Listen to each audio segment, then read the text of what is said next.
Hey, what's up guys, and welcome back to the channel. And today we're getting into some creepy 4chan horror stories, and oh boy, today's stories are just so scary, horrifying, and just downright creepy, so you'll want to stick around. And these are just some of the best stories I have ever read from 4chan, and they just kept me on the edge of my seat the entire time. And before we get into it, make sure you like the video, subscribe to the channel, follow me on Instagram and Spotify. It helps out so much, and this video will be long enough already. So without further ado, let's get into some creepy 4chan horror stories.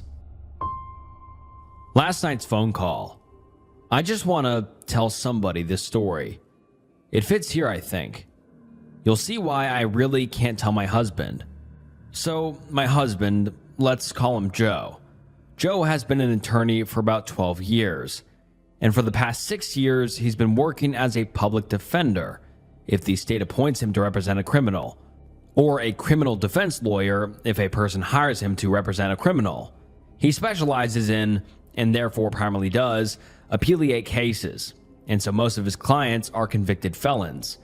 Think what you want about what he does for a living, but I can tell you for sure he is a good guy with a strong belief that he's protecting all of our constitutional and human rights with the work he does.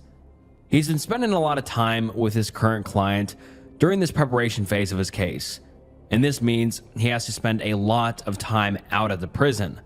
His client is a high-profile felon, twice convicted of a capital murder. If I said his name, you would know who he was, and then could easily figure out who my husband is too, so I'm going to leave it at that. Regardless, this guy is on death row, awaiting execution for 2 capital murders. But unlike the great majority of his past clients, my husband believes this man is 100% innocent. His client was convicted of killing an acquaintance and her son. There wasn't any physical evidence of the crime to speak of. In fact, the prosecution could never even locate a crime scene, other than a few strands of hair and several minuscule drops of blood. The primary evidence used to convict my husband's client was all circumstantial. Some emails, a couple of past incident reports involving my husband's client and the victim, a theoretical timeline established by some sketchy eyewitness accounts, video surveillance at a gas station a few blocks from the location where the remains of the victims were finally found, and a 911 call from an unidentified male on the night the prosecution alleges the crime was committed. That's shaky evidence at best, but when the person is an ethnic minority in a pro-capital punishment state, you'd be amazed how little the DA sometimes needs to convince 12 people to send somebody to the gas chamber. To be clear, my husband Joe isn't gullible. He's probably the smartest person I know, and he is well aware that most of his clients are actually guilty of the crimes they have been convicted of. In fact, this is only the 3rd time in his career he believes he is defending a totally innocent man. So with such a high-profile client and an appeal that will hopefully end with the freedom of a wrongly convicted man, for Joe, this case is a career changer, a life changer really. He has put everything he has into it, sacrificed so much, and to free an innocent man from prison and save his life. This would validate every belief Joe has ever had about himself and why it is so important that he's doing the work he does. This is one of the reasons that I'm feeling so anxious about what happened last night, and the main reason that I can't say anything to him about what happened. When my husband makes the drive home from the prison, usually he leaves there at about 10 p.m. and it takes a little over an hour to get home. We talk on the phone, he calls me as he's driving away, and we stay on the phone together as he goes through whatever drive-thru he's getting his dinner at, and then all the way until he parks the car in our garage. Normally, we don't talk about his case. We just talk about regular life stuff. What should I get at the store tomorrow? I gotta tell you what my sister said. Why is this stupid lawn dying? You know, stuff like that. It's a nice way for him to unwind from the day, I think. Usually when he calls, I'm already in bed. But I had a pretty tough day at work yesterday, and I had a pounding headache when I got home. I didn't even feel like eating. After I changed into my sweats, I took 4 Advil with a glass of wine. I know, don't do that.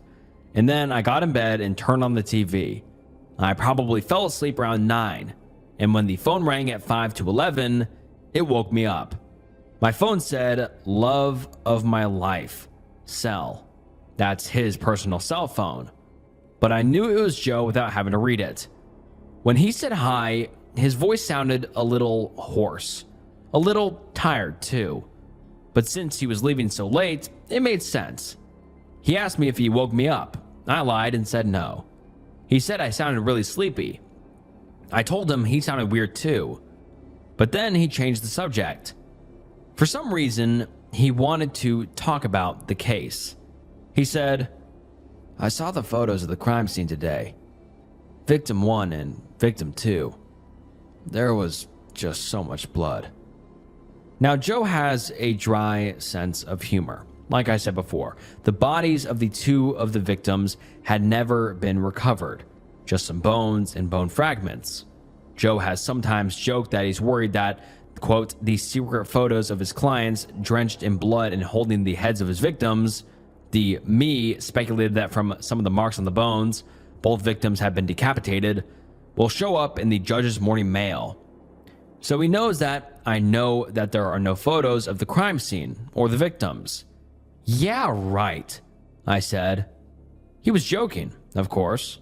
"I bet you found the knife too." "You mean the axe?" "Nobody will ever find that axe." He laughed a little.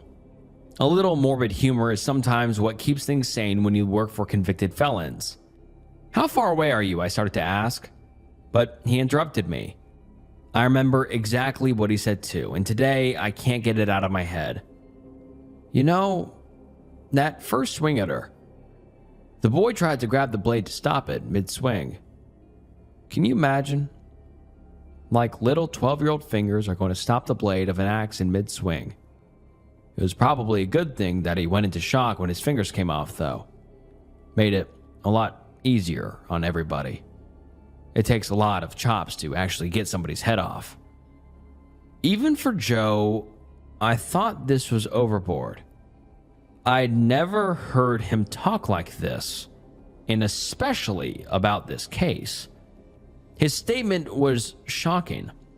It sent a shiver up my spine, but then I thought about it. Stress and work exhaustion can make people do and say strange things, and I know that Joe has been under a huge amount of stress lately and has been working non-stop for months. So instead of reacting to what he said, I reacted to what I thought he was feeling.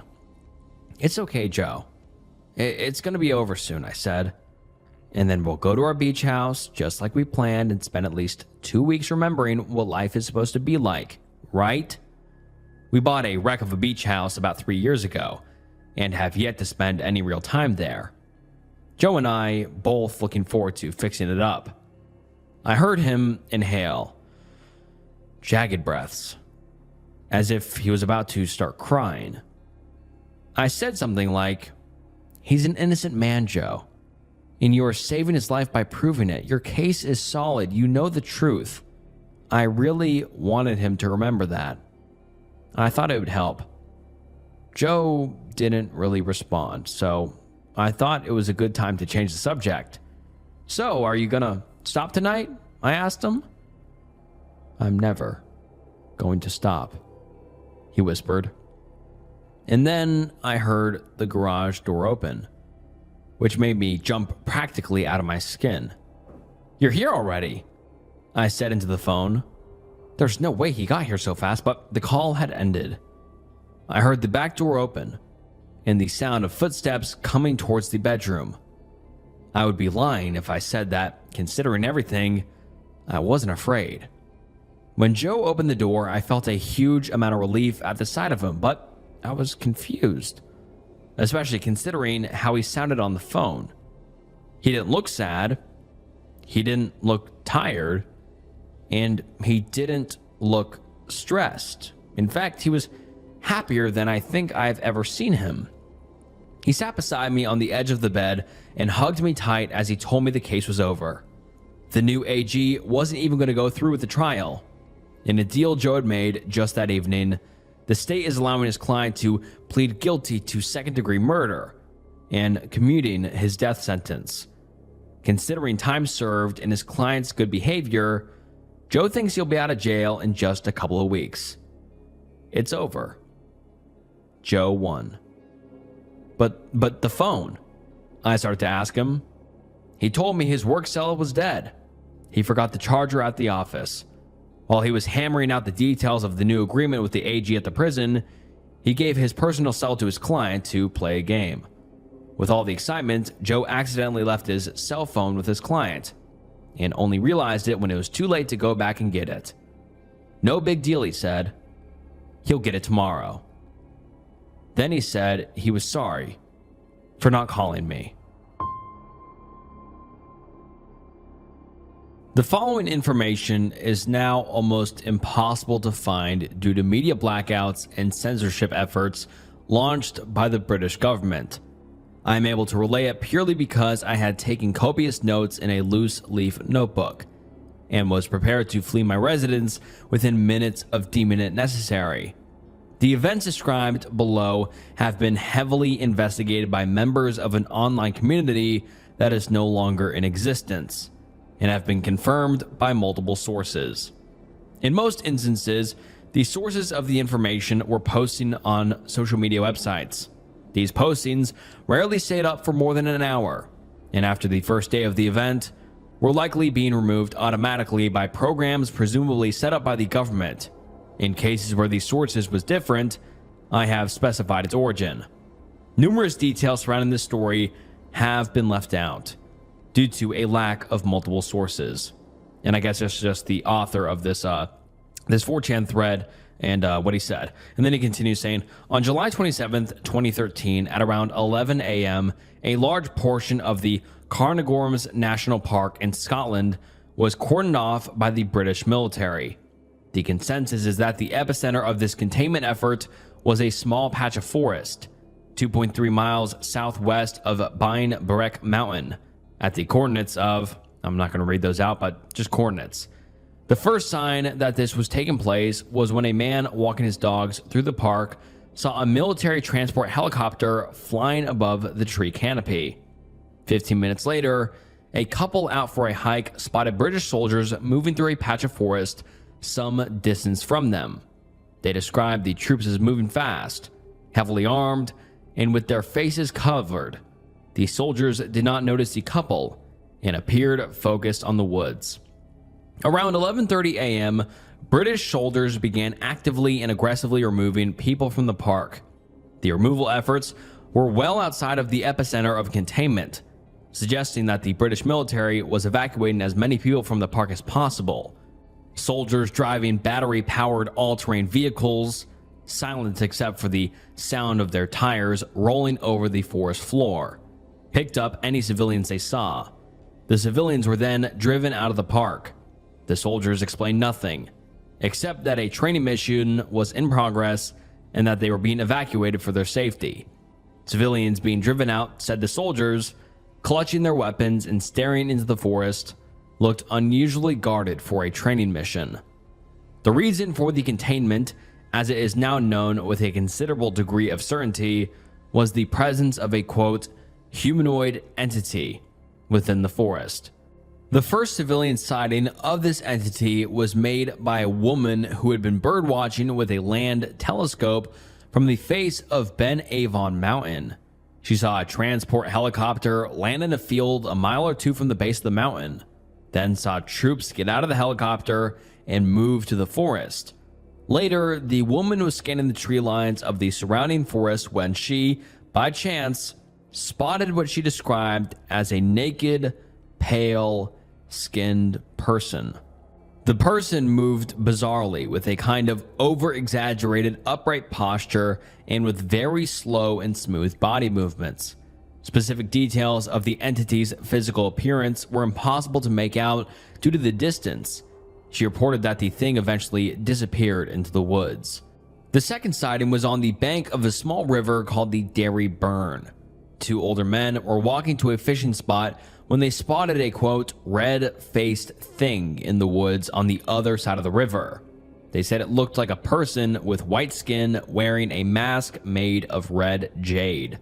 The thing was staring at the bark of a tree, perfectly still, and with childlike curiosity. The men watched it for some time, keeping as quiet as possible. At some point, the entity became aware of them. It rotated its head towards them in a manner that unsettled the two men. They described it as like a head on a rotating plate, all the while keeping its body still. For the brief few seconds, the men were staring face to face with the entity.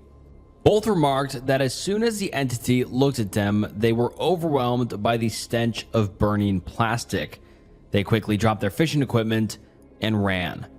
These men did not describe their encounter on social media. Rather, they went to a bar they frequented and told it to the bartender there, who then posted the story in the miscellaneous forum on bodybuilding, in a thread that grew to 8 pages in 20 hours. Like I said earlier, there was a group investigating all of this, but this group did not exist in the first few days per se. There were people posting in threads on different forums, and there were curious people here and there digging up what they could, but none of us had come together yet and actually organized. One of those guys, who eventually became a member of this group, had a friend in the Royal Air Force. He had known this friend long before the park was locked down.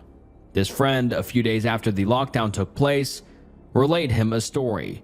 The friend and his fellow RAF personnel were ordered, the same day the force was locked down, to clear the runway they were stationed at, in order to host aircraft coming in from different bases. Military jets landed throughout the day to refuel, with no markings indicating their base of origin. The pilots flying them were described by airbase personnel as cold and untalkative, and they rarely left their cockpits. The purpose of these aircraft became apparent in the evening. When the RAF began bombing areas of the park, the bombings were not acknowledged by the government and were not reported by any media source. I know I sound crazy claiming this. Much of the information on the bombings actually comes from a thread on Jeep forum, strangely enough. Off-road enthusiasts with Jeeps had been in the area when everything started. These folks had encountered British troops earlier in the day and were told to leave the area immediately, which they did. However, they stuck around near the edge of the park, hoping to witness something exciting. They saw nothing, but at around 7 p.m., they heard what sounded like a deep clap of thunder off in the distance. There were no clouds in the sky, so they thought the sound was suspicious. They drove to higher grounds in the hopes of seeing something, but saw only a hint of light smoke drifting off the trees far away. Nothing could be seen definitively due to the distance. A series of explosions were then heard around 7:20 p.m. An American tourist staying at a bed and breakfast in Kingreg, northwest of the epicenter, had been hiking along B970 when he heard it. It came from far off in the park. He described it as a series of rapid explosions. This same series of explosives was heard by a teenager who had been chopping wood in his backyard nearby. A few civilians contacted the authorities to find out if they had any information on the noises. They were told by police that what they heard was probably a, quote, mining excavation or a thunderstorm over the mountain. This despite everyone having reported cloudless skies throughout the day. Further calls to the authorities on the subject were ignored, and the media made no effort to investigate the explosions. If this seems unlikely, remember that the British government is more than capable of orchestrating media blackouts, and has done so for things far more significant. The UK is also one of the most CCTV watched countries on Earth, with one camera for every 11 people. The police can arrest you for appearing in public with someone they told you not to. The people in charge of the country are more than capable of suppressing information. Still, for the first few days, most of the internet communities discussing the event were safe, except for those on major social media websites. The day after all this happened, a no-fly zone was issued over the park. This declaration was not made public. It was only noticed when someone on Jeep Forum investigated the area using flight radar and saw no flights coming within 10 miles of the place. One of the members on the forum called the Department of Transportation and asked if a no-fly zone had been issued. He was smart enough to do this from a payphone, and with a subtle disguise on that would make identifying him on CCTV difficult. Upon mentioning the park and the no-fly zone, he was politely asked to remain on hold. He put the phone down, off the hook, and walked about a block away to observe the phone booth from a distance. His suspicions were vindicated a few minutes later when two black unmarked cars pulled up to the payphone. He said intimidating-looking men, not wearing anything that would identify them as law enforcement, exited the vehicles and began approaching the payphone. He fled as soon as he saw them. We assumed that, whatever happened, could embarrass the British government if it was made public, but wasn't so serious that we were in danger for talking about it. The spottings of the red-faced person had been known to us, but we didn't take them seriously during the first few days. We all just assumed the whole thing was some political bullshit. Then, certain eyewitnesses to the events were quietly arrested. One or two of the arrests were described in local news sources, but for the most part, the arrests were inferred based on happenings on social media. In the few instances where the arrest was discussed in the news, it was stated that the individual was arrested for either possession of drugs or for committing undisclosed white-collar crimes. Profiles on sites such as Facebook and Twitter were also being deleted, not just of the folks arrested, but of their family members. Many of the arrests seemed strange given the nature of the people arrested. People, for example, were being arrested for large-scale drug possession, despite a history of absolutely no drug use according to their friends and family. Then the threads on Jeep Forum and bodybuilding both disappeared. Anyone attempting to revive the discussions was banned. Some of the major folks involved in the discussion managed to get in touch with each other, using email addresses that could be found on archived copies of the forums. With the help of a tech-savvy member, we eventually established a low-key private forum to talk about what happened. Things were quiet for the next few months. We tried to work out what happened and find evidence supporting all the claims made. It was exciting, you know? One member of the community had a large real-life social network and was trying to find anyone who might have information on what happened. Somehow, he said it was through an acquaintance in a government office he was put into contact with someone. The contact was out of the country and refused to reveal his location. The only communication he had with this individual was in the form of a single long email that was sent from a cryptic email address. The story told in the email was far more bizarre than anything heard yet. However, it included explanations for many of the things observed, and minor aspects of the story were confirmed by our own research. The majority of the members of our group, after much internal debate, came to accept the story as true. This anonymous contact, who used the alias Brown, claimed that the military lockdown of Cairngorms National Park was due to an emergency in a clandestine underground laboratory. Brown was a member of a two-man response team sent by the military to investigate the emergency. Brown thought it was strange that only two men would be sent to investigate, and came up with, as he was being driven to the lab, two reasons why the military would do it. One was that the military knew there was no threats within the lab and simply wanted to scout it with a small team. The other was that the military knew there was a major threat in the lab and saw these two men as disposable. Upon entering the facility, he assumed a third option, that only two men were sent because the military planned on killing them afterwards to keep the lab a secret. Brown described the lab as sleek and high-tech, with shiny blue-gray tiles covering the walls and floors. Most of the desks they encountered housed state-of-the-art computer technology. He saw it looked like it was from 50 years in the future. The team was told to recover hard drives, files, and notebooks containing information on Project Centaur. The nature of the project was not explained. They were given a map that highlighted offices and labs worth investigating. They were also told to approach the lower levels of the lab with caution and assess the status of certain test subjects located there. The facility had been constructed such that wireless communication was impossible from within, so the men had to periodically check in by using hard lines accessible from communication rooms. This gave them the freedom to explore and discuss what they were seeing without anyone eavesdropping. The men were not greeted by anyone. A security room near the entrance was empty.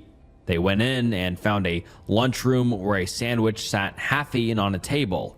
As they moved into the facility, they saw that the entire place was flashing red under the light of a silent emergency alarm. They encountered a body in an office off of the main hall. It was a lady in a chair who looked like a mannequin. Her legs were locked out as if the knee joints had been fused together. Her eyes were wide and looked leathery, like they had been boiled.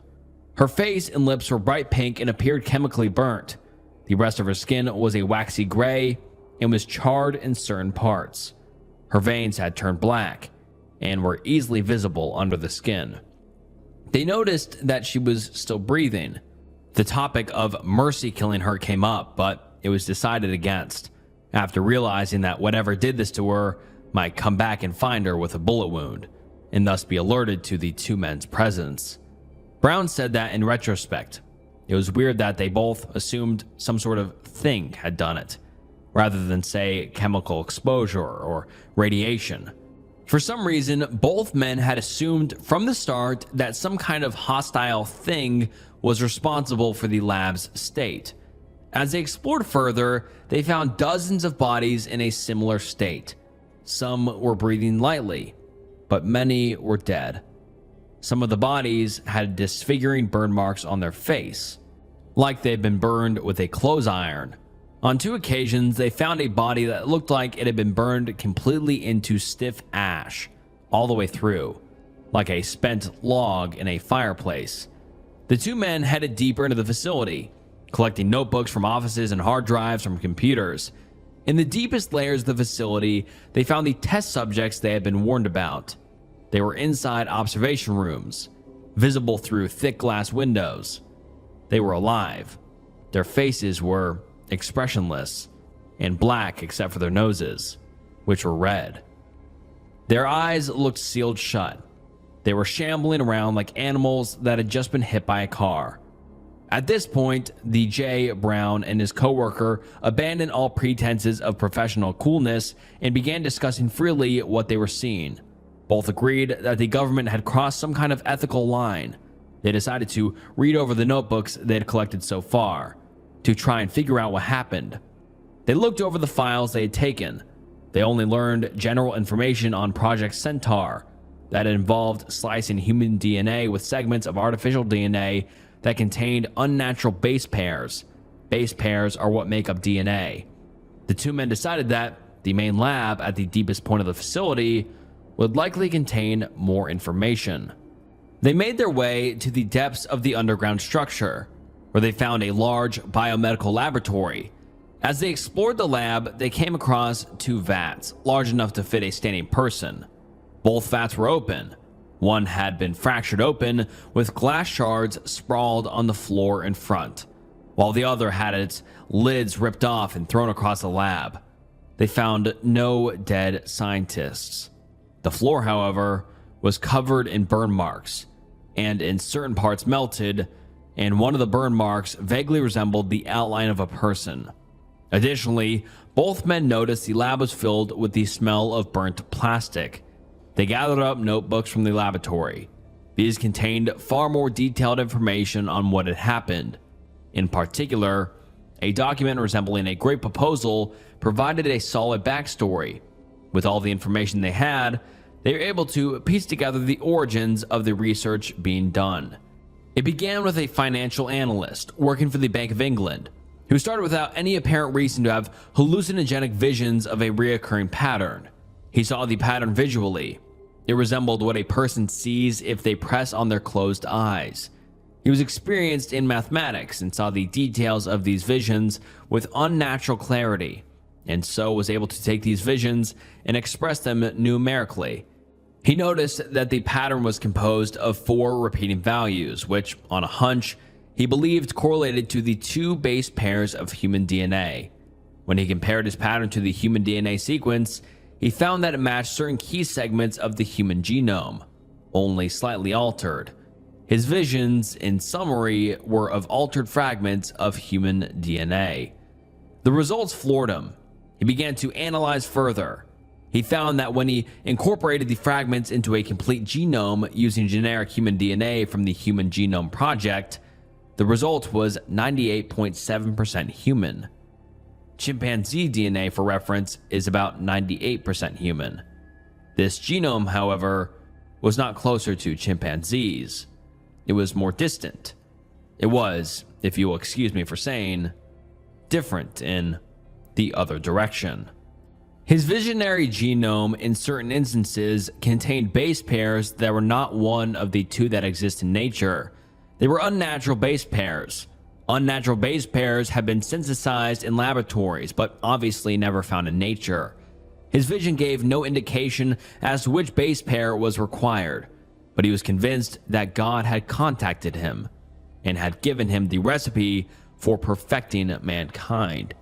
Finding the right combination, therefore, was inevitable.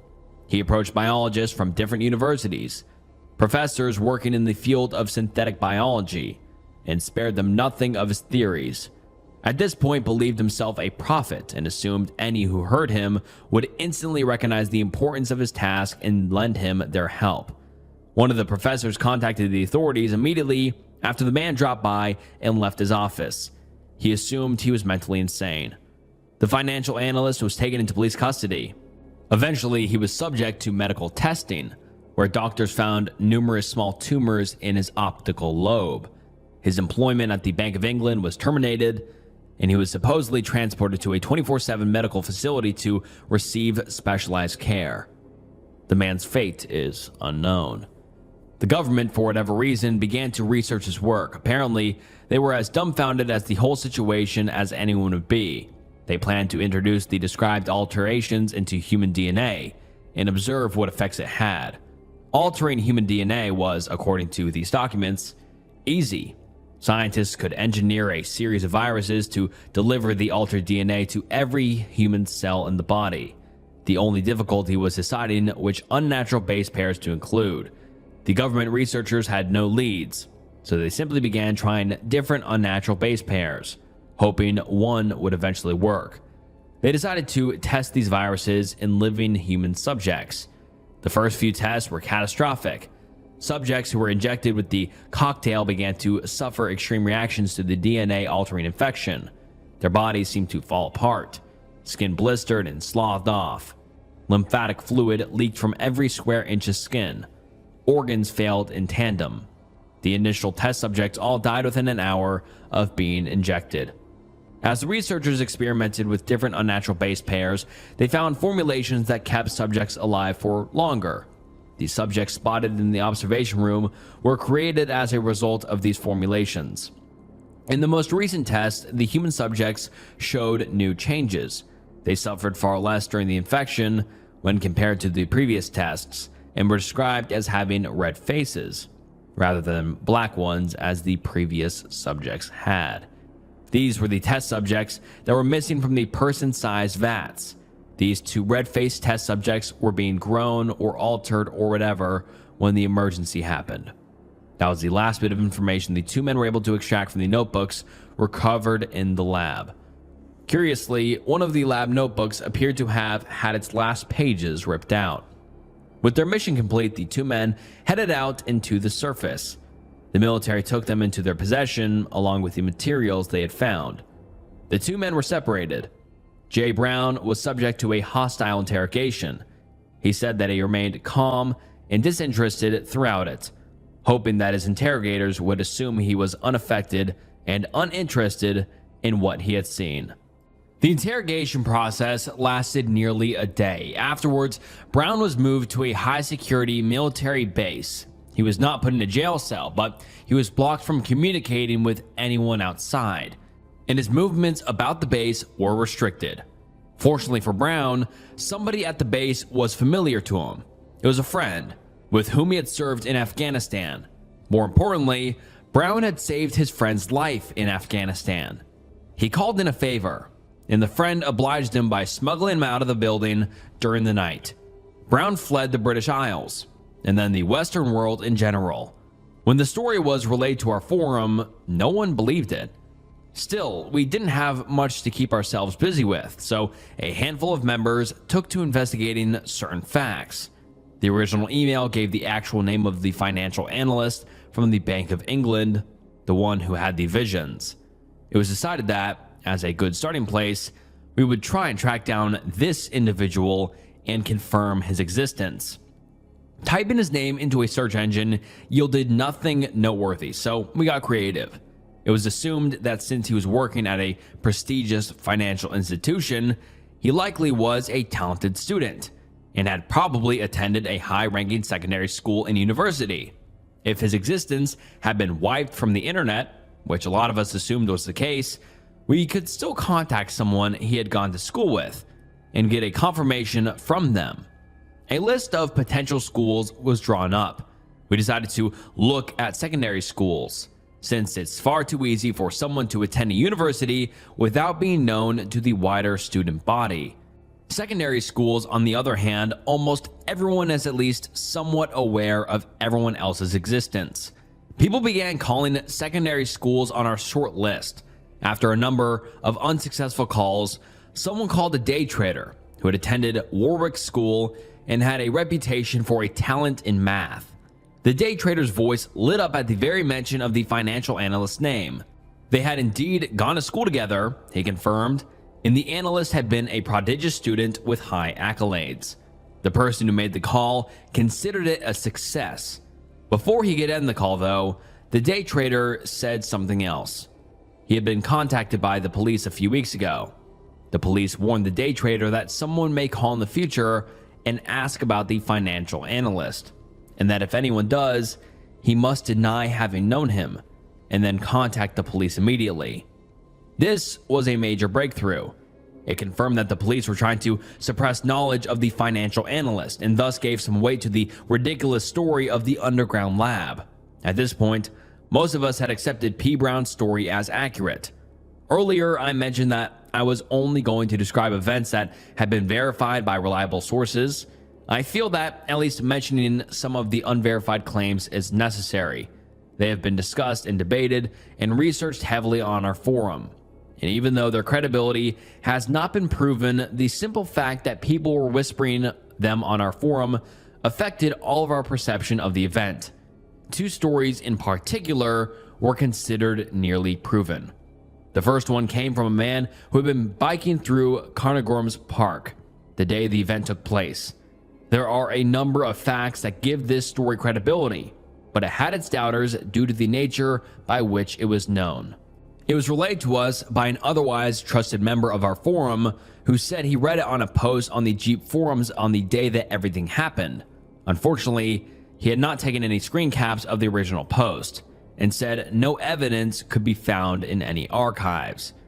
We had nothing but his word, which was enough for many, but not for all.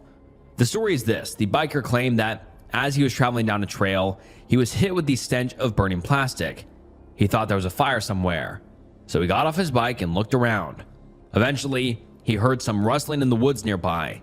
As he walked towards the source of the noise, he saw what he described as a group of deer lying on the forest floor, with their internal anatomy rearranged to make them bipedal. The deer, however, still seemingly had brains wired for quadrupedal motion, and thus could only flail around on the ground. The biker ran back to his bike as soon as he saw the deer and pedaled off. He hadn't brought his phone or any kind of camera with him, so he couldn't take pictures of what he had seen. This story almost definitely would have been considered canon, were it not for the fact that it was so unsubstantiated. The next story came from a man claiming to have been one of the soldiers who had evacuated the park. Not at all unbelievable, as there were a decent number of troops in the forest on that day, and it was likely some of them had loose lips. This man, however, made claims that had not been made anywhere else. Many in our group believed the story was made up. We were nearly split over it, and we killed many hours discussing it. I personally believe it is true. The soldier claimed that he was with 4 other soldiers, doing routine sweeps for civilians, when they spotted the test subject at the edge of a forest. The soldiers themselves were moving across a large grass field. The test subject was a few hundred yards away and not facing them. It was looking to their 10 o'clock, with its back facing them at an angle. As they approached it, the subject turned its head and looked at them, like in the story of the 2 old fishermen. The The soldier claimed that as soon as it looked at them, they were overcome with the taste and stench of burning plastic. He described it as a person wearing a mask of red gemstone, with a sickly pale body that was almost see-through. The soldier was hit with a wave of intense fear, but forced himself to raise his weapon and approach the thing. They approached it slowly, without firing their weapons. After about 50 yards, the thing turned its body towards them and started walking. As soon as that happened, all 5 men stopped without a word. The soldier claimed that he was overcome with the understanding that he was not to move under any circumstances. He said it was like the freeze reflex, but totally unbreakable.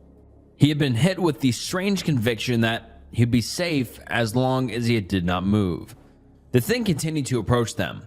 When it was within 100 yards, the soldier could see the details of its mask-like face. The eyes of it were closed, as was the mouth.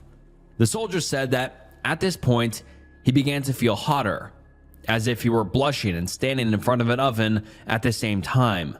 Soon he felt like red-hot wires were being thread through his skin. The soldier was overcome with the knowledge that he would be safe despite the heat as long as he did not move.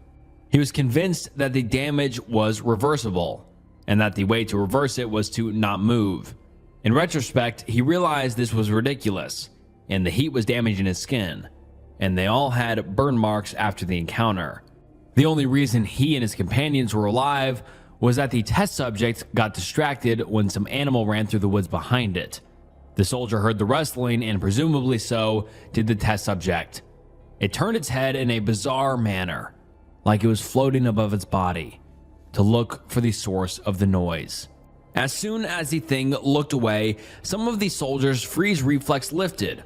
It was still intense, but he was able to raise his weapon. His companions did likewise, and one of them fired off a round of bullets. The thing fled into the woods, dashing over 100 yards in what seemed like less than a second. The soldiers radioed in what had happened. They were then picked up and brought to a base.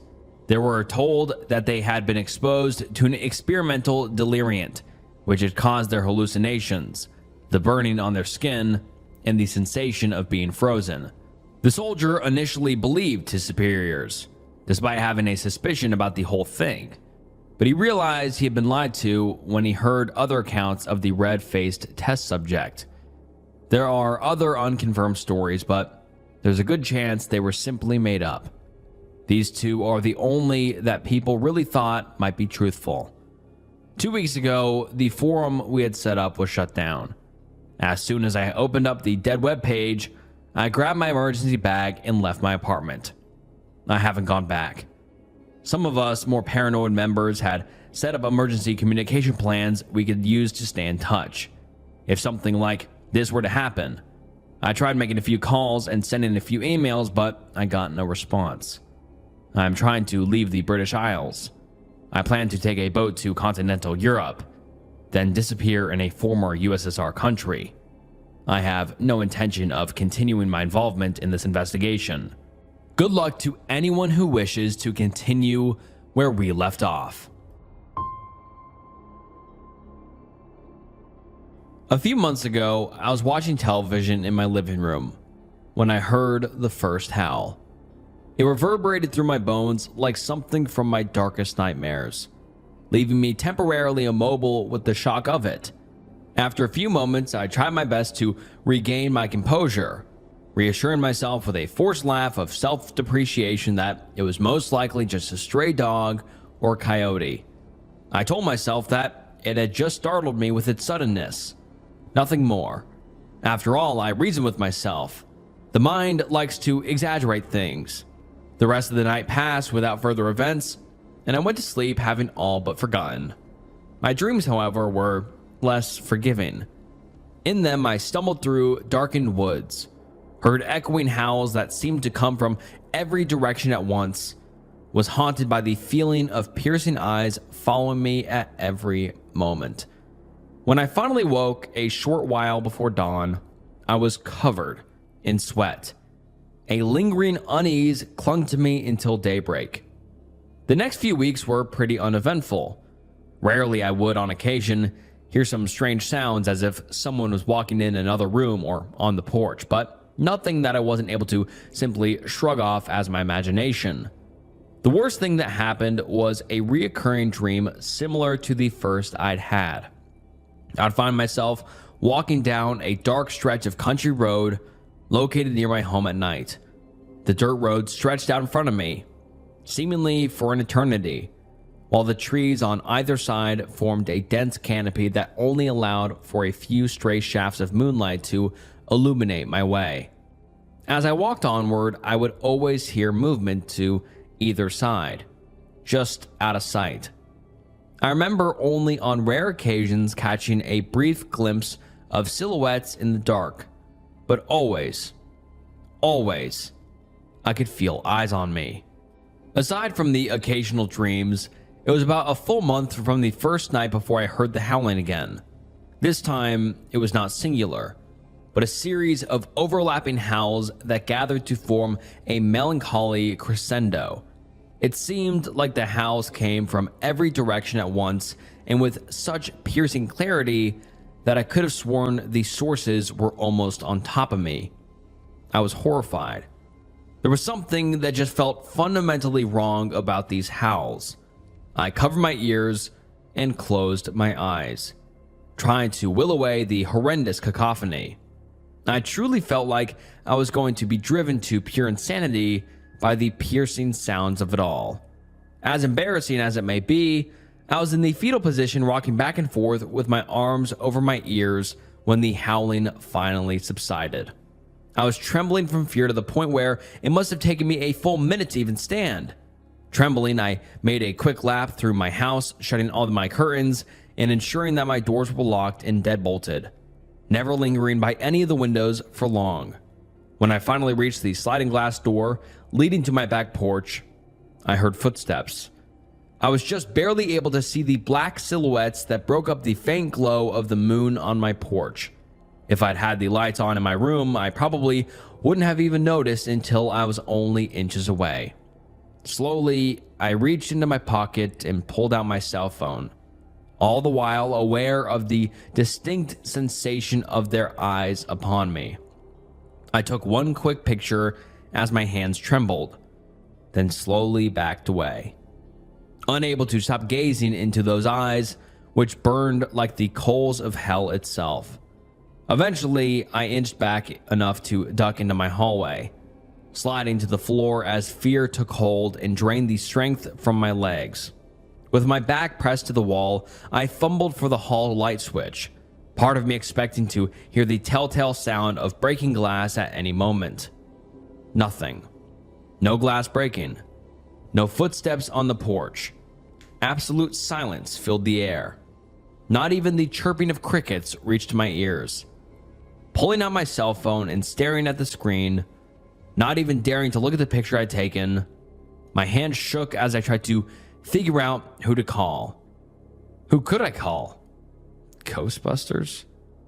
I whispered aloud to myself after a moment, trying to force myself to calm down with a bad joke. The cracked mockery of my voice that came out of my mouth only served to solidify my fear. I remember thinking about what I had just seen. Could I really call my friend, family member, or even the authorities? Even worse, the gate to the driveway was almost half a mile away, and I'd have to go to my car and drive the distance to let anyone in. In the end, I crept to the overside of the hall, cautiously entering my room and retrieving my CZ-52 pistol. I sure as hell wasn't going to look for a fight, but I decided that I wasn't about to die without one either. I ended up sitting there against the wall until morning, only mustering the strength to lean around the corner and look out the sliding glass door when the room was bright from the sun's rays. The porch was empty. With gun in hand, I made a few laps around the house, feeling slightly more confident with the comfort of the sun. The area was clear. I didn't even find any tracks. Over the next few weeks, I was haunted by the same dreams of being stalked as before. I could see the silhouetted figures more clearly in the trees now, as if they were getting closer. I could see the redness of their eyes reflecting in the pale light of the moon. They never howled in my dreams. They barely even made a sound as they crept along and shadowed my movements. A call to animal control revealed little except that a few people reported hearing howls as well. They said that it was normal of coyotes and that the light had played tricks on me. Unconvinced, I made a habit of locking and bolting my doors as soon as I got inside and was always indoors by dusk, with my sidearm always at the ready. I used the internet to try and figure out what could have been going on. I poured through information about candide, Canis lupus familiaris, Canis lantras. I researched all of them. What I saw did seem like a wolf or coyote, but those eyes, those howls, they were just so unnatural and unnerving that I couldn't accept this. Then there was the picture. That blurry picture from my cell phone that showed what I could only pray was a trick of the light. It was as if only the creature exuded tiny tendrils made of shadow that writhed in the air around them. I could only hope that they were diseased or covered in wet and knotted hair. A part of me knew there wasn't such a clear-cut and simple explanation to this, however. Despite wanting to remain skeptical, what I had seen and heard led me to suspect there was something unnatural and supernatural about these things. Searches led to stories of barguests and black shuck, mythical black dogs that are said to roam the English countryside as harbingers of death. I hated to even imagine this as a possibility, that my own death was just slowly stalking me until the time was right, that my end was near. Trying to allay my fears, I posted the picture I'd taken on various forums, ranging from ones about wolves and wild dogs to those dedicated to the occult and supernatural.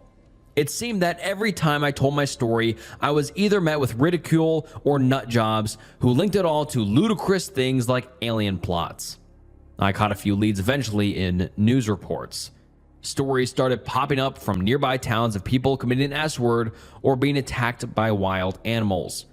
People who had reportedly heard sounds much like I had. The sites were spread apart and seemingly randomized, but I kept up my search for similar incidents. I had to find something that would prove to myself that I wasn't simply losing my mind.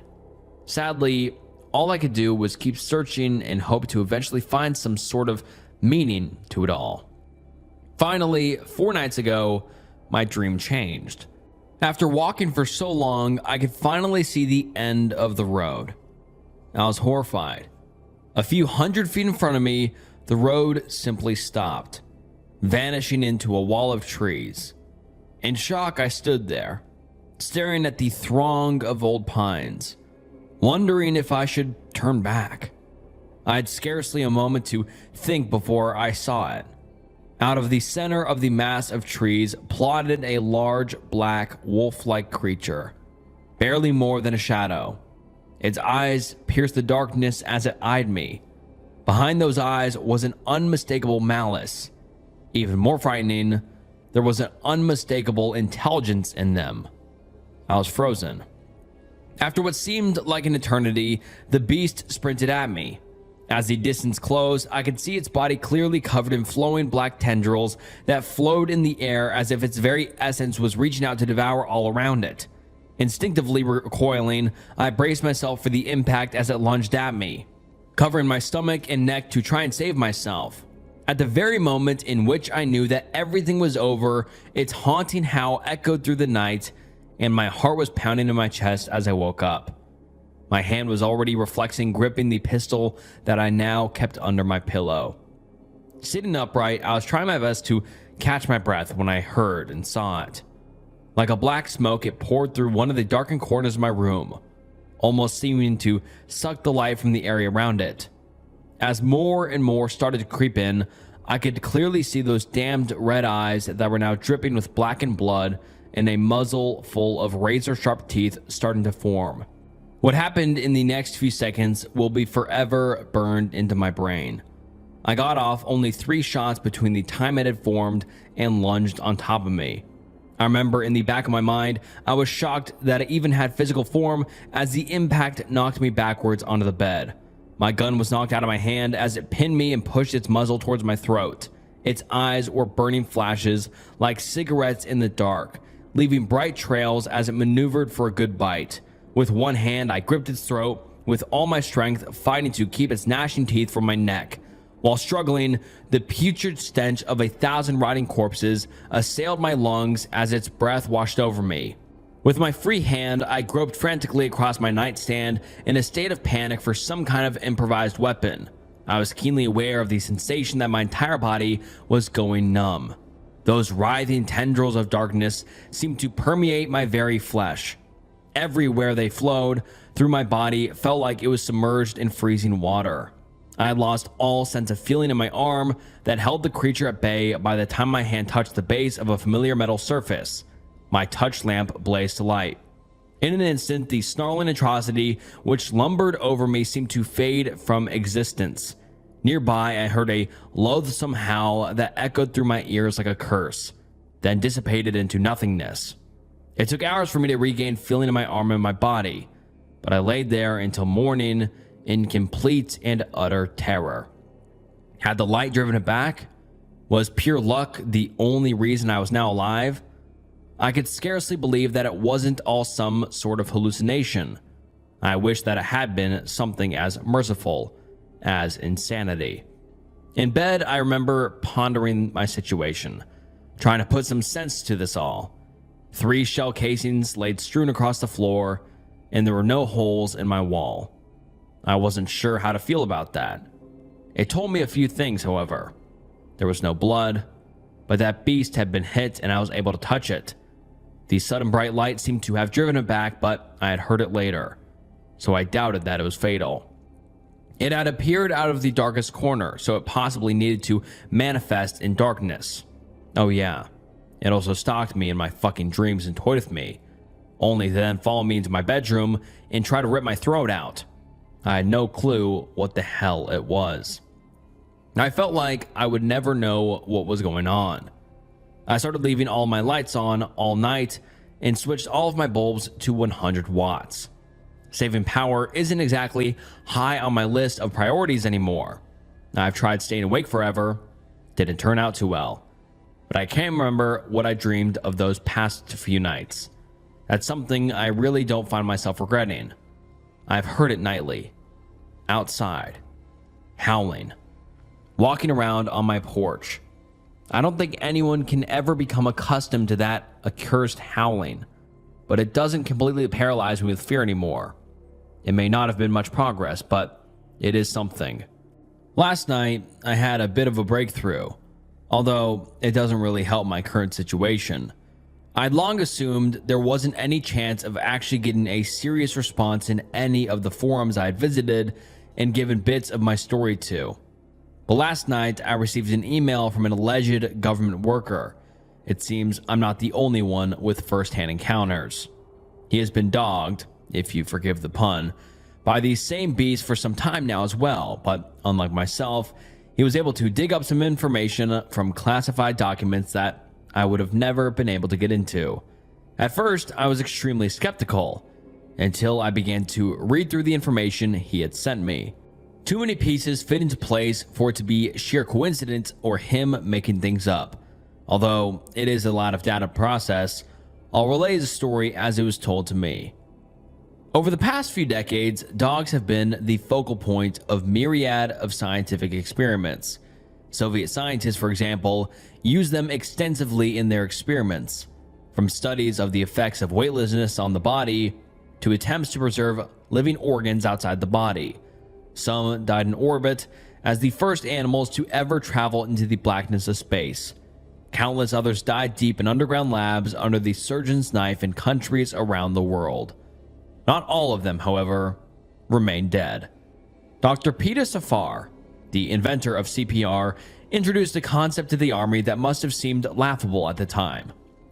He suggested that you could keep a body in suspended animation for hours by replacing all the blood in a body with an ice-cold saline solution. It was shelved for nearly 2 decades. But again, eventually dogs were put on the chopping block in the name of science. Organs were torn and bones were broken, only to be repaired by the ones who did the damage. The saline was drained after hours of operation. Blood was reinserted into the corpses, and their hearts were jump-started. Safar was right. You could keep a patient in stasis for hours until they could be operated on, then resurrected. It was an astounding medical breakthrough, one that would soon be twisted into a blasphemous mockery of its original purpose. Despite many practical applications for saving trauma patients and wounded soldiers, this treatment is still not in widespread use, at least not as originally intended. The government decided to do what it has always done with new technology designed to benefit mankind. The decision was made to weaponize it. Once more, due to repeated successful reanimations, man's best friend was placed firmly in scientists' sights once more. Thus began the project, henceforth known as Kerberos Project. Whoever gave it this moniker likely thought it was extremely clever. If only they had known just how fitting their choice was. It was surmised that, while in this state of suspended animation, procedures which would almost certainly kill a living creature from shock could be carried out with significantly reduced risk. In this vein, the original plan was to test concepts on the canines, which would then be carried over to select active special forces troops if successful. One of the primary goals was to make physiological enhancements that would make the test subjects much more resilient in combat. Wolf dogs were selected as prime test subjects due to their hoofed, larger and sturdier frames that resulted from crossbreeding. The first test subjects were put under the aim of implanting subcutaneous body armor in the form of layered titanium plates, which would theoretically be able to deflect bullets. While many were able to survive this procedure, the scientists were completely unable to find an acceptable balance between weight and protection. Results varied from dogs who could not move under their own weight, which were slightly resilient to small caliber rounds, to dogs which were highly mobile, but statistically no more likely to survive small arms fire than a dog without the augmentations. Many subjects were lost to suffocation through their own weight, while the lightly armored dogs were simply put under, yet again, their armor removed. Eventually, the solution was to found it in sheets of carbon nanotubes, woven into a lightweight fabric that was both flexible and able to resist small arms fire. The resulting armor was a mere 0.6 millimeters thick and capable of flexing freely. An astounding 70% ratio of tested dogs survived the procedure and showed an astounding resistance to small caliber handgun and rifle rounds. Having proven the plausibility of a bulletproof super soldier, they began to focus on potential offensive enhancements to the animals. Again and again, the dogs were put into a suspended state and operated on. No real breakthroughs were to occur, however. Notions such as replacing claws and fangs with much sturdier and sharper materials resulted in the animals shredding themselves into grisly ribbons when they attempted to scratch themselves. It was in this period, however, that abnormalities started to make themselves clear. The wolf dogs that had been under the knife the most started to show signs of instability. They ran into the walls as if chasing an unseen foe. They snarled and growled at vacant corners. It seemed that prolonged and repeated death and reanimation has resulted, unavoidably, in brain damage. The decision was made to continue the studies and to see just how many times the dogs could withstand the process before they were unable to fully function. The symptoms became worse and worse. The dogs seemed to stare at things that were not there.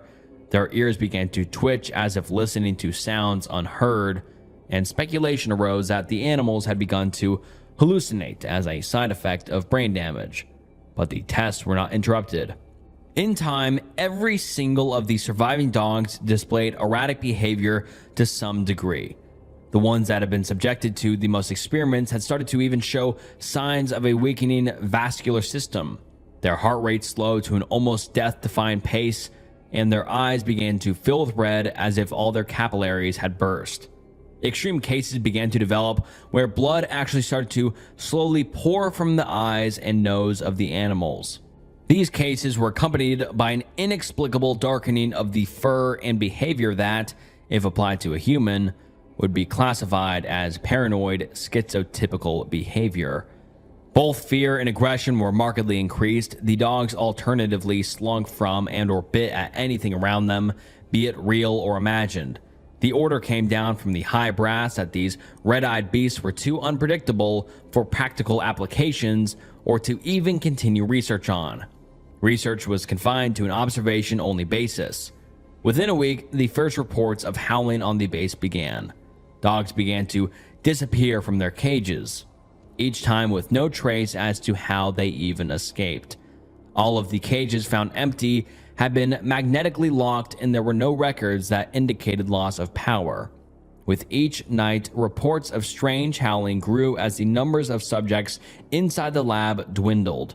Sightings of black wolf silhouettes were reported by the guards, often seen vanishing around a corner to never be located again. The corpses started turning up on the fifth morning. 12 dead. In the nearest town, people were found dead in their beds, at their computers, and on their couches. Some had their throats ripped open. Others had their entrails devoured entirely. This was easily attributed to the escaped animals, but the most puzzling thing is that a few of the homes have been locked without any signs of forced entry. Frightened townspeople recounted hearing an ominous howling throughout the night that seemed to be coming from every direction at once. Some even reported witnessing strange movements in the shadows and claimed to have been stalked by creatures by dark, red, iridescent eyes. Within 16 days, all the remaining animals, totaling over 200, had inexplicably vanished from their cages. During this period, the omnidirectional nightly howling that pervaded the nearby countryside pushed people to their mental limits.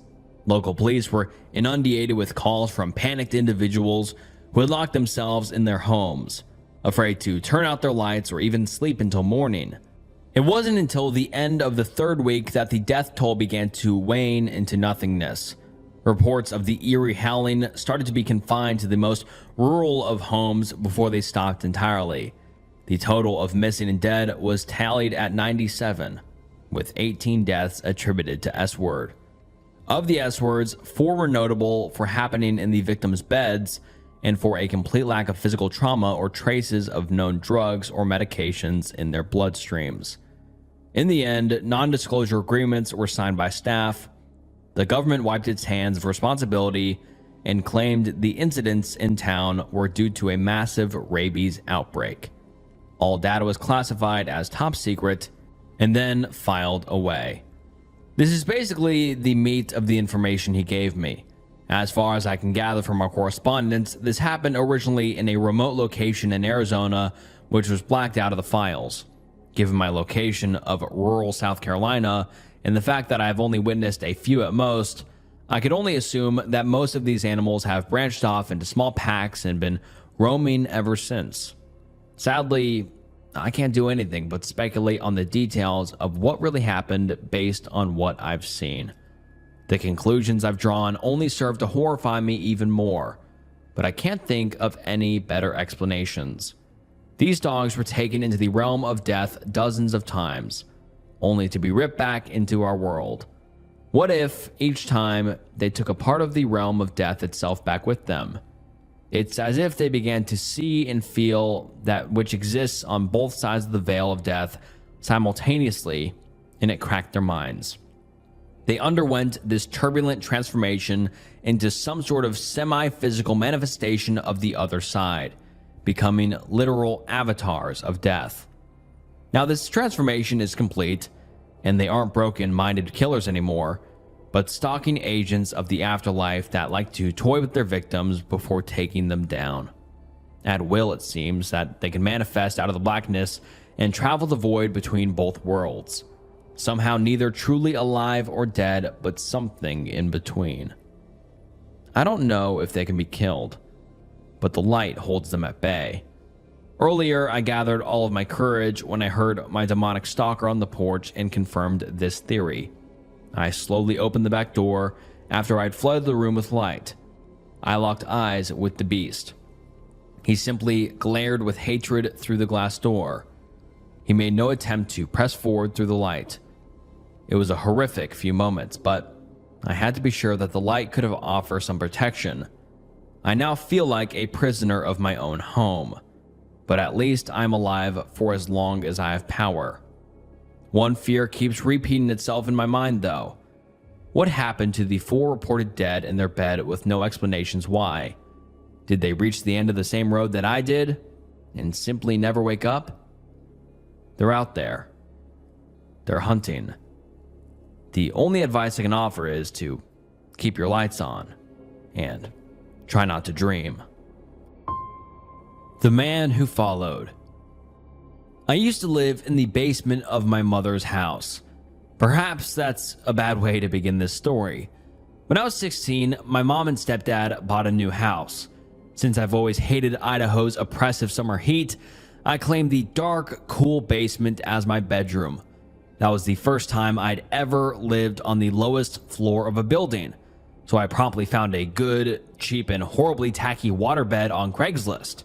The thing had a headboard mirror out of a 1970s adult film, but the bed fit in the basement and it didn't leak.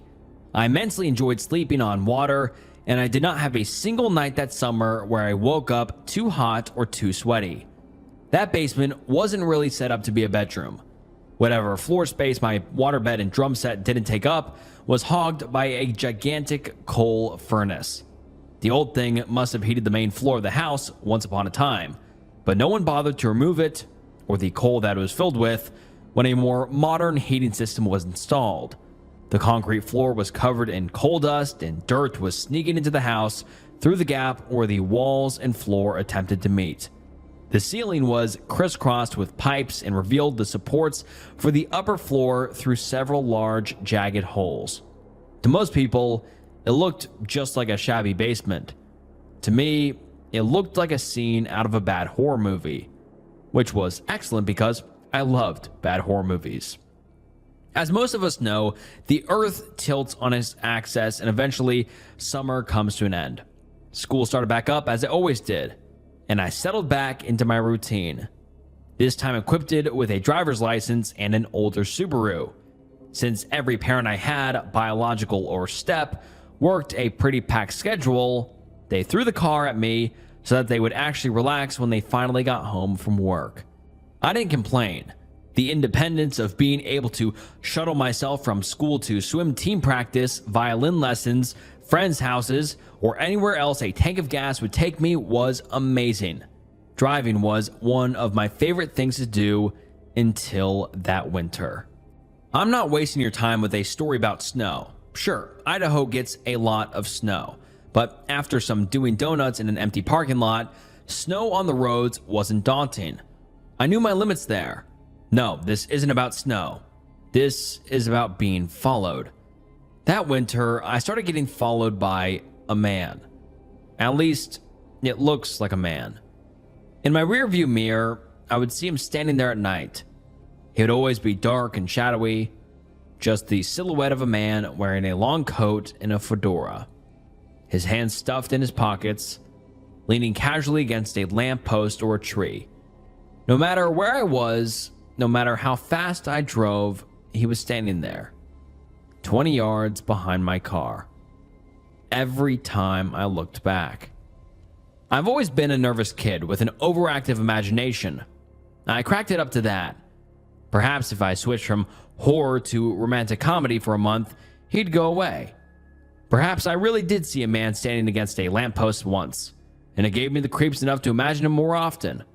I really wasn't sure. I did my best to ignore this figure, but I soon noticed myself leaving my friend's house early to avoid driving in the dark. I'd let other people drive when they offered, and if they did end up driving at night, I didn't look in my rearview mirror. Whatever was happening, it was starting to get under my skin. I really underestimated the thing that followed me. In hindsight, the key bit that I missed was why he followed me. If I had watched him closer, I would have seen that every night I drove home alone, he followed me further. At first, he could only follow me out of the neighborhood I was leaving. I started to really notice him when he followed me through downtown. He was always so dark in stark contrast with these city lights. When I stopped watching him, he followed me home. I let him follow me all the way to the basement, and I didn't even bother to keep an eye on him as it happened. I was curled up on my waterbed, slowly drifting off to sleep, when something disturbed the fluid that I was floating on. I thought to myself that it must be my dog, and tried to leave it at that. But the bed shifted back to normal. There was no mass displacing water other than me, so I sat up, and in the dark, I saw that man that had followed me into my basement. He stood there, staring at me, with his hands shoved deep in his coat pockets and his face obscured by his fedora. In a childlike attempt to destroy the monster in my basement, I clambered off of my bed and pulled the thin cord dangling from the one bare incandescent light bulb in reach. Light flooded in the room except for the space the man took up. Much as he did downtown, he appeared shadowed despite illumination around him. As I gazed at the man, the entity that had followed me for months, I became aware that he stood between me and the only staircase that led out of the basement. So I ran. I ran directly at him. I would not let myself be trapped in my own room. I would not give up. If there was to be a fight, I would instigate that fight. I lowered a shoulder with every intention of hitting him in the diaphragm. Instead, my shoulder collided with the stairs behind him. Aside from the burning where my body met the stairs, I was cold. Painfully cold. I tasted metal in my mouth and I wanted to vomit. Turning around, I saw that the man was no longer there. I don't know what would have happened if I didn't rush towards him. I slowly climbed the stairs to the main floor of my mom's house. Maybe it was just a dream. Maybe I'm going crazy. In hopes of calming my nerves, I poured myself a glass of water from the tap and sipped it as I leaned against the kitchen counter. I was shaking, but I was also slowly calming down. A feeling of triumph was building in my gut, spreading out underneath my skin. Did I just defeat my demon? Was I victorious? Even the gritty metal taste in my mouth began to subside. I can only imagine how I looked that night, a pale, frightened teenager trembling in the kitchen while the rest of the house slept. It was a pathetic, silly thing for me to picture. I laughed to myself. To my relief, the next few times I was caught driving home in the dark, I saw nothing strange in my rear view mirror. It's actually been a couple years now, and I don't see him anymore. But I can hear him. Whispers from the forest. When I was a kid, I used to live in this woodsy area in Vermont. There were a few other kids to play with, and my only sibling was still a baby, so I learned to play on my own. Throughout my time as a child, I spawned various imaginary friends to stave off the boredom I faced with little interaction with other children. Naturally, my curiosity got the better of me, and I began to explore the woods. There were trails that intersected and diverged all throughout the woods, and it wasn't uncommon to find other people walking along them. It did catch me off guard one day when I saw two other kids walking along the trail I was on. I was excited and went to meet them. One was a boy, Tyler, slightly older than me, and the other was his sister, Katie, who was slightly younger than me. They lived at a house about 10 minutes away from mine, but the only way to reach it was through the woods. Over time we met and began to play more and more often. Tyler and I became good friends, and we started to leave Katie out of our fun a bit because she was younger and a girl. Of course, this upset her, and she began to hate me whenever I came over to play with her brother, but being the cruel children we were, it just added a bit of sadistic pleasure to it. Tyler and I began a makeshift map of the woods, using our houses as the central location. We searched quite a bit in all directions, and this tended to fill our days and went into the night. My parents, while happy I made a friend, began to worry over my venture into the woods and started to put time limitations on how long I could stay out. Tyler's parents seemed to agree with mine and sent Katie with us to make sure we listened.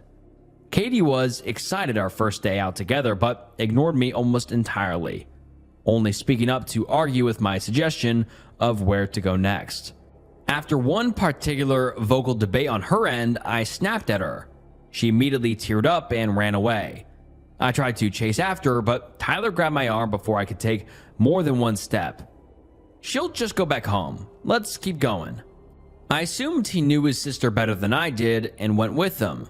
We explored out a bit until we hit a large river. We toyed a bit with the idea of crossing it, but relented when we saw the sun's position in the sky. It would be dark by the time we got back anyway.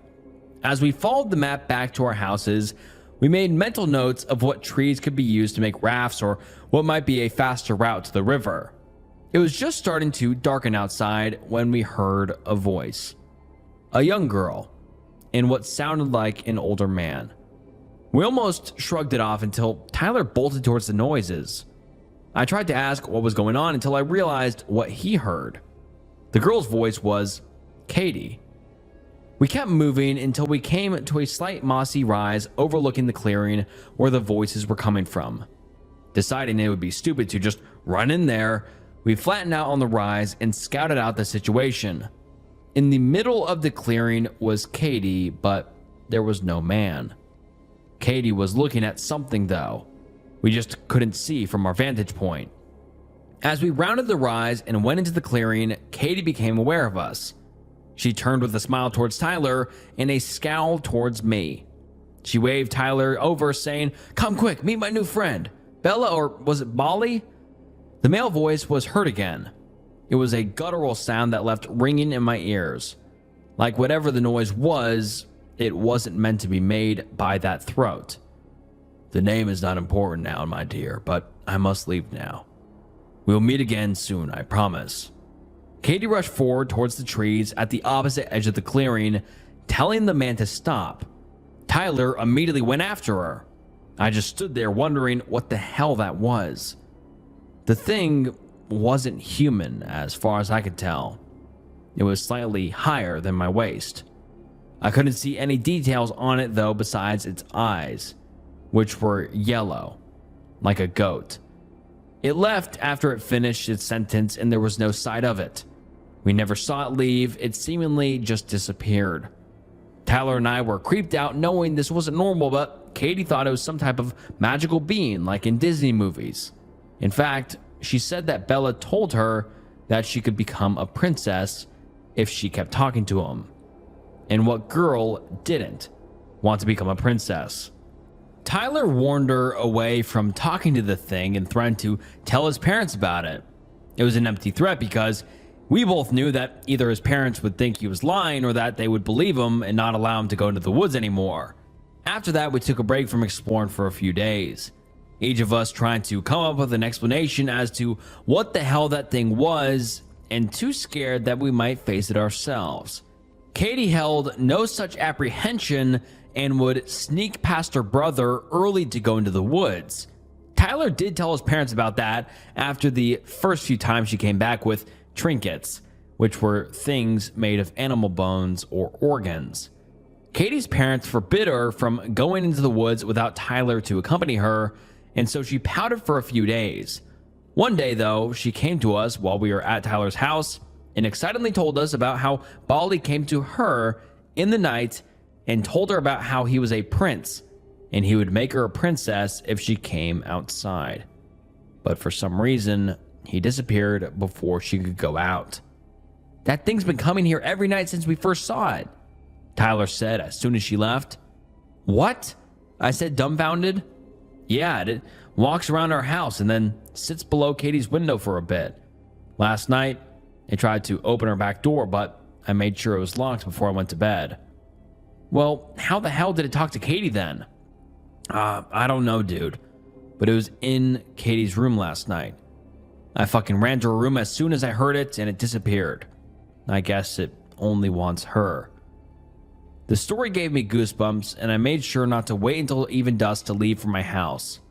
The visitings continued and seemed to be progressing more and more towards Katie leaving with this thing.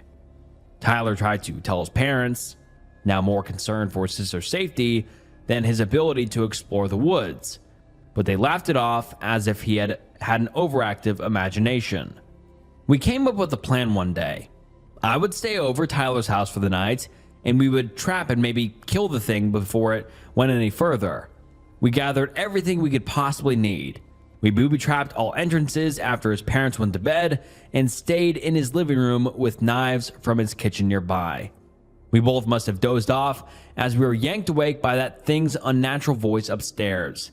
A quick glance around showed that none of the traps went off, but somehow this thing was still inside. We grabbed our knives and ran upstairs. As we reached Katie's door, the creature never stopped talking. Still inaudible from our position, but it was clear what it wanted. Its voice almost had a gleeful tone. Tyler and I ran in without much hesitation, but were unprepared for what we met. It seemed like it might be a goat, but it stood on its hind legs. Its front legs ended in these gnarled, gray-skinned human hands, and its back legs ended in similar feet. Its rib cage was visible through its fur and skin, giving it a look of death, and it smelled like it had been rotting under a hot summer sun for weeks. It turned to us, but Katie didn't. She kept her joyful gaze on the creature the whole time. "I see we have visitors. Would you like to come with us?" The ringing followed the words instantaneously, as if he had been hit in the head by something hard and heavy. Tyler charged forward and lunged at the thing with his knife. The knife landed but didn't go in. The blade bent and then snapped as Tyler went tumbling from the weight being shifted from his feet. Many have tried that, my child. I fear it is not possible to slay me with items of this realm. Tyler yelled for me to follow, but I was frozen by the creature's gaze. The thing slowly grabbed Katie's hand and led her out of the room. As it brushed by me, the smell of death overwhelmed me and I vomited. Tyler grabbed the knife out of my hand and chased after it. After a second of waiting, I followed him. It was already at the back door by the time I got down there. Tyler kept screaming to let her go and perhaps to alert his parents. Katie kept telling him to be quiet so she could go to her kingdom. And the creature, it just kept staring at us as it walked out the door without setting off the traps as it left. It seemed to be trying to remember what our faces looked like. I felt like it was looking at more than just our faces too. Perhaps our souls. Tyler followed them out, shouting Katie's name as the pair reached the shadow of the woods and disappeared. Tyler didn't even hesitate as he plunged into the darkness himself. I did the only thing I thought was sensible and tried to wake his parents up, who didn't hear any of the commotion from the events before. They were panicking as they called the police and went out into the woods themselves. I tried to make myself go into the woods to help the family find their child/sister. But I couldn't. The wrongness of that creature shook me to my core. So I just sat in their backyard, waiting in case Katie came back and tried to stave off thoughts of what would happen if that thing was with her. I sat for a while, hearing the increasingly distant shouts of people searching for her. My parents joined in and some other neighbors. The police did as well with some search dogs, but I just sat and waited. It might have been an hour or two before Tyler came back, and he was running at that. "Where's the map?" he shouted as he broke through the forest. I don't know, what?" He shoved past me and ran into the woods. He was tossing things around frantically, searching for the map. I saw them. They were heading towards that first clearing we saw that bastard in. I just forgot where it was, and I want to cut them off. I'll go with you," I finally choked out. Tyler barely nodded as he finally found the map. We set off towards the clearing we had marked out clearly on the map, if only to avoid it. The path we took was the fastest way, but rough because it didn't follow any actual trails. After collecting a fair amount of scrapes and bruises, we reached the clearing, where we saw them. The creature stood, eyes fixated on us. In the center of the clearing, Katie was slightly off to its side. "Let her go, you fucking piece of shit," Tyler yelled as he ran forward. I followed slowly, but I believe we both noticed the hole at the same time. It It was about 4 feet in diameter and had some unnatural glow coming from the bottom, wherever that was. Whispers echoed in the clearing coming from the hole, in all different languages, some not even human. "This is your carriage, princess." The ringing followed yet again. Katie looked into the hole, a sense of fear coming over her face. This doesn't seem right. Tyler had closed the distance and was futilely trying to attack the creature. Knowing that wouldn't work, he shifted his attention to Katie and tried to pull her away, but the thing's horrific human hand was wrapped around her waist and gave no sign of letting go. "Stop it, Tyler, you're hurting me." "Let go of her or I'll fucking gut you right now." The creature gave a curious look at Tyler, then glanced again at me. "I have plenty of people down there, but no princess. This is how it must be." It stepped into the hole and dragged Katie down with it. Tyler tried to hang on, but the sudden pull of Katie made him lose his grip on her arm. Hot air pulsated out and blew both of us away from the hole. I hit my head on a tree and everything went black. I woke to many people in the clearing, a few hovering over me, but most crowded around Tyler, who was feverishly telling them what happened in tears. No one believed him, even with the 4-foot circular burn mark in the grass. The following weeks, Tyler ignored me entirely. I think he blames me in part for my cowardice. I do too, to an extent, but I'm not sure what I could have done anyways. About 2 months after Katie's disappearance, I woke from a horrible dream about what was at the bottom of that hole. But then I heard the whispering. I steeled myself and looked out the window. It was Katie. She was at the edge of the woods in my yard. I slowly got out of bed and went downstairs to my back door. If I brought Katie back to Tyler, everything would be all right. Something was off about this, though. There was a ringing in my ears and faint whispers from the darkness of the woods. I opened the door and glanced out.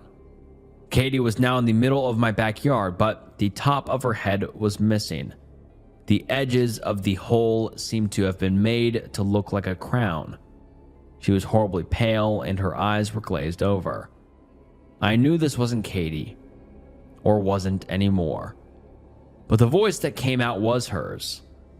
"Would you like to be my subject? Only take your left limb so you can be my jester," she said with surprisingly lively glee. I was about to turn and run when I saw the eyes of that damned creature sitting in the void of the woods. The setup reminded me of a fisherman in a lure.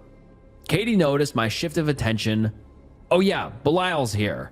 He wants you to come too. Don't worry, I forgive you for taking Tyler away from me." I slammed the door shut and locked it, then ran to my bedroom and put the covers over my head. Sleep was hard to come by that night, and the whispers never stopped until dawn. Shortly after the sun came up, there was a knock on my front door. It nearly made my heart leap out of my chest. My parents answered it. It was the police, and they were hoping to ask me some questions. "Have you seen Tyler recently?" I truthfully said no. Tyler's gone missing as of last night. The only thing we know is that there's a note supposedly with his handwriting saying he went to be his sister's knight. Do you know what this might mean? I shivered but didn't bother trying to explain the events of last night. I wasn't sure if I had imagined them myself. My parents were terrified after that and moved within a week. We moved to a suburban town in southern Georgia, and things slowly became normal. Or at least my parents thought so. When I saw the new house, I begged my parents to find somewhere else. The house was only one level, and my bedroom is level with the ground. Every night, I hear whispers followed by tapping on my window. I've never looked. I refuse to. It's been 10 years since we moved, and this hasn't stopped. I would have gotten used to it if it wasn't for the fact that last night I heard a knocking on my bedroom door, and my parents are out of town. I can't do it anymore. The trees are watching me with 3 pairs of hellish eyes and whispering my name every night. Maybe it's about time I got into comedy.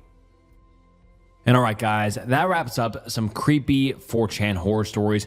What did you think about today's stories? I thought they were very good. They were a little bit different than usual 4chan stories, and I kind of looked for some more better written ones, if that makes sense. So hopefully you enjoyed this video. If you did, please comment down below your thoughts, like the video, subscribe to the channel, follow me on Instagram, follow me on Spotify, all that stuff. And if you enjoyed this video, I'm sure you'll enjoy other videos on the channel. So check those out. And yeah, I just want to say thank you so much for watching. It means the world. And this was Snook, and I'll see you next time. Bye.